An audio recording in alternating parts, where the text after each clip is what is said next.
Dear student, आज जो topic आपको बता रहे हैं ये टॉपिक है धारा जनरेटर, करंट जनरेटर अथवा इसे डायनामो भी कहते हैं। धारा जनरेटर अथवा डायनामो दो प्रकार के होते हैं।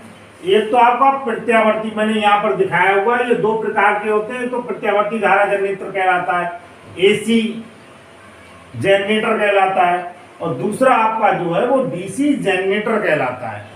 आप जानते हैं, आगे अगर आपने अभी नहीं पढ़ा है नेक्स्ट क्लासेज में आप पढ़ेंगे। करंट दो प्रकार का होता है, एक तो अल्टरनेटिंग करंट होता है जिसे प्रत्यावर्ती धारा कहते हैं, और दूसरा डायरेक्ट करंट होता है जिसे हम डीसी कहते हैं शॉर्ट में, या दृष्टि धारा कहते हैं। तो आज हम इसमें दोनों प्रकारों में से पहला जो प्रकार है प्रत्यावर्ती धारा जनित अल्टरनेटिंग करंट जनरेटर, इसके लिए आपको बता रहे हैं। तो इसमें तीन भाग प्रमुख हैं। सबसे पहला भाग क्या है? क्षेत्र चुंबक है, मैंने आपको लिख दिया। ये आप देख रहे हैं क्षेत्र चुंबक, एक शक्तिशाली क्षेत्र चुंबक N और S लिया गया है। इसमें चुंबकीय बल रेखाएं N से S की ओर होती हैं। दूसरा इसका है आर्मेचर, जिसे क्या कहते हैं? कुंडली। इसमें ABCD एक आर्मेचर कुंडली है जो पृथक तांबे के तार के अनेक फेरों द्वारा बनी हुई होती है।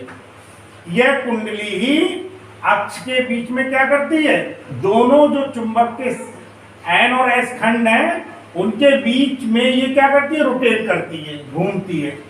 तीसरा पार्ट आपका है सर्पी वलय अथवा ब्रुश, सर्पी वलय तथा ब्रुश।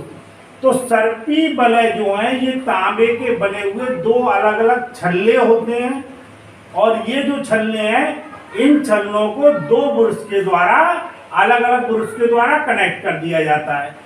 जब ये कुंडली घूमती है तो कुंडली के घूमने पर ये जो वलय है, सर्पी वलय है, ये सर्पी वलय भी लगातार ब्रुश से सटकर लगातार क्या होते हैं? रोटेट होते रहते हैं, घूमते रहते हैं, और ये जो ब्रुश हैं ये लगातार स्थिर अवस्था में बने रहते हैं, ये स्थिर अवस्था में रहते हैं।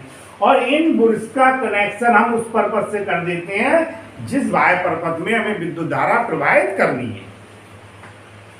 अब देखिए, इसमें मैंने आपको डायग्राम के साथ साथ हम इसमें फिर से देख लें। N और S क्या है?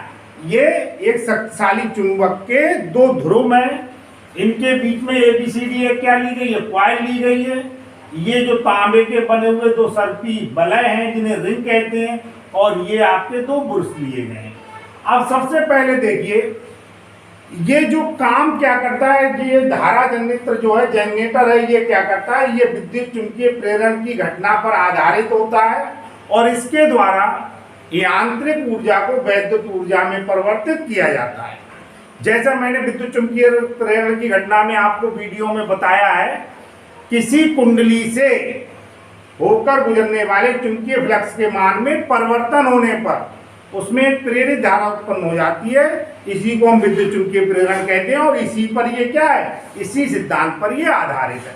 तो सबसे पहले आप देखिए, ये जो ABCD ये जो कॉइल है, ये कॉइल हम माने क्षैतिज अवस्था में, और क्षैतिज अवस्था में इसमें क्या हुआ? अब ये रोटेट करना शुरू कर रही है। तो रोटेट करना जब शुरू करेगी तो AB पर तो बल किधर लगेगा? ऊपर की ओर, और DC पर बल किधर लगेगा? नीचे की ओर।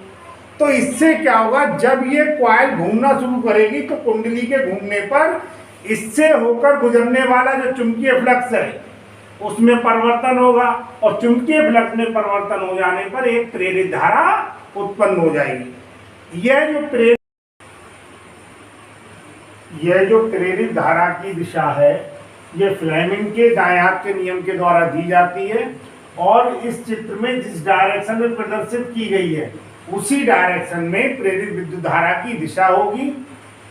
यह जो प्रेरित विद्युत धारा है, यह प्रेरित विद्युत धारा जो X ब्रुश है इससे बाहर आ रही है, और ये कैसा है? धन ध्रुव है, और बाई ध्रुव से वापस जा रही है। ये कैसा है? ये ऋण ध्रुव है।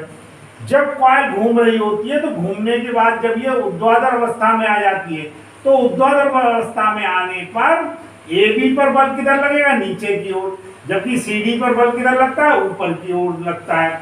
इस स्थिति में जो प्रेरित विद्युत धारा है ये एक्स रे से तो वापस जाएगी और 22 रे से क्या होगा, 22 रे से बाहर आएगी।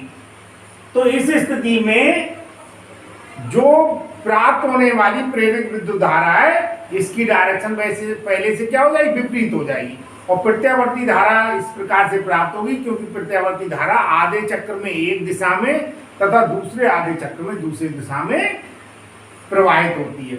इस प्रकार से यह प्रत्यावर्ती धारा जनित कार्य करता है। यदि आपको ये वीडियो पसंद आया हो तो आप इसे लाइक कीजिए, अधिक से अधिक शेयर कीजिए और मेरे चैनल को सब्सक्राइब कीजिए। धन्यवाद।